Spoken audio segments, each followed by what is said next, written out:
साथियों, ये बताया जाता है कि यूपी में सबसे अच्छी सरकार चल रही है अब तक की, जबकि ऐसा कुछ नहीं है। यूपी में ना जाने कितनी सरकारें आईं, कितनी सरकारें गईं।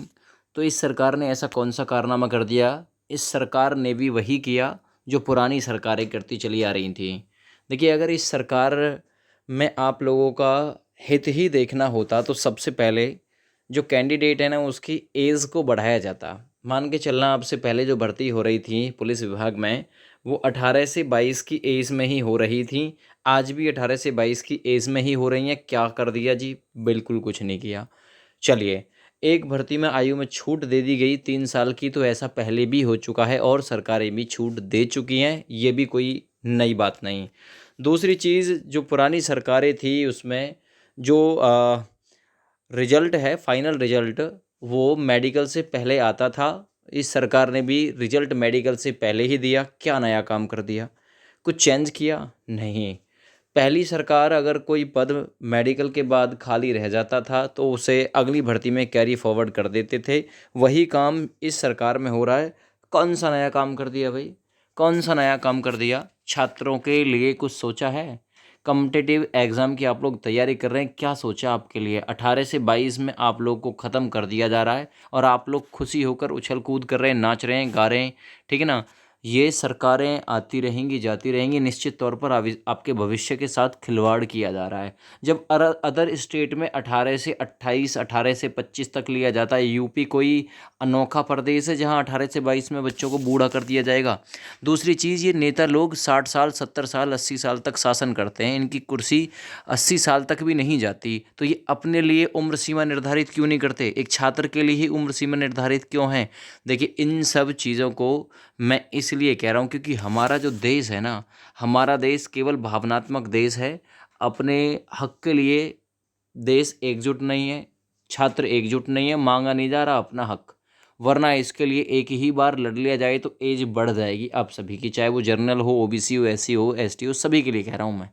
सभी की एज बढ़ जाएगी। ये केवल अपना प्रदेश है, उत्तर प्रदेश, जिसमें इतनी जल्दी आदमी जो है वो बूढ़ा हो जाता है। 18 से 22 में ख़त्म। शायद हो सकता है कि ढंग से चलाना पेंसिल सीखता भी नहीं है कंपटीशन की, तब तक वो ओवरेज हो जाता है, बुढ़ा हो जाता है। ठीक है दोस्त?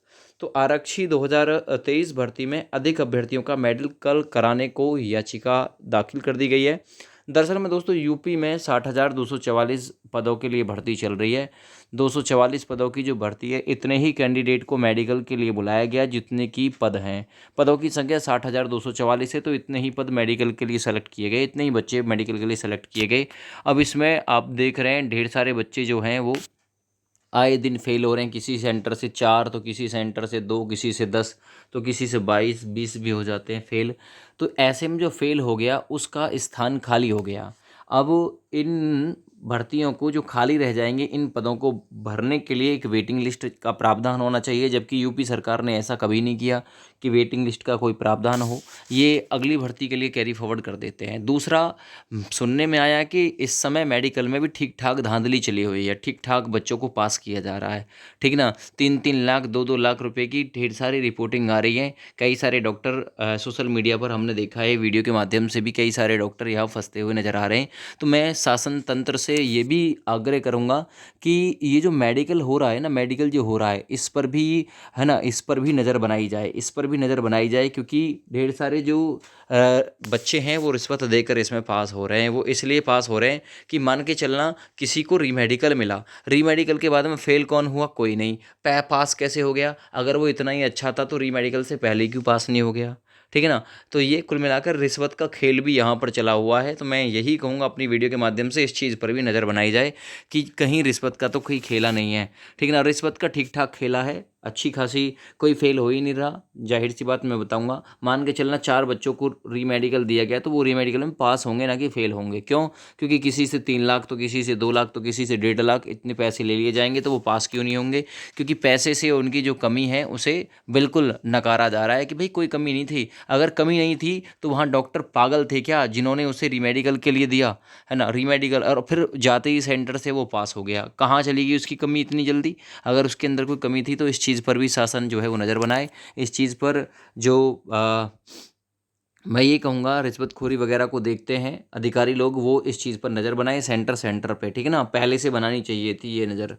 तो भाई ये जो मामला है, इसमें बच्चों ने बोला है, याचिका दाखिल कर दी है कि 75 से 80 हज़ार कैंडिडेट का मेडिकल कराना था, है ना, तभी ये 60,244 पद भरे जा सकते थे। देखिए आज के कई सारे न्यूज़पेपर में खबर है, पदों से अधिक अभ्यर्थियों की सूची जारी करने के लिए याचिका दाखिल, सिपाही भर्ती 2023 का मामला मामला है।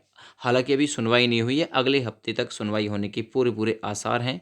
हालांकि सरकार के ऊपर डिपेंड करता है कि सरकार इसमें करती क्या है, क्या इतने ही बच्चों का मेडिकल कराती है। एक बच्चे ने याचिका भी दाखिल की है कि मेरे लगभग 218.5 थे, नॉर्मलाइजेशन में इसके नंबर कम हुए, 216.5 पे मेरिट गई है, तो इसका तब भी नहीं हुआ, तो ये अंक घोषित करने के लिए भी याचिका जो है वो जा चुकी है। मैं यही कहूँगा सरकार से, सारी चीज़ों को जब आप लोग पारदर्शी तरीके से बता रहे हो, पारदर्शी तरीके से भर्ती भरी जा रही है, तो ये मेडिकल में रिश्वतखोरी कैसे, रिश्वतखोरी पर थोड़ा सा नज़र बना के रखी जाए। जय हिंद, वंदे मातरम।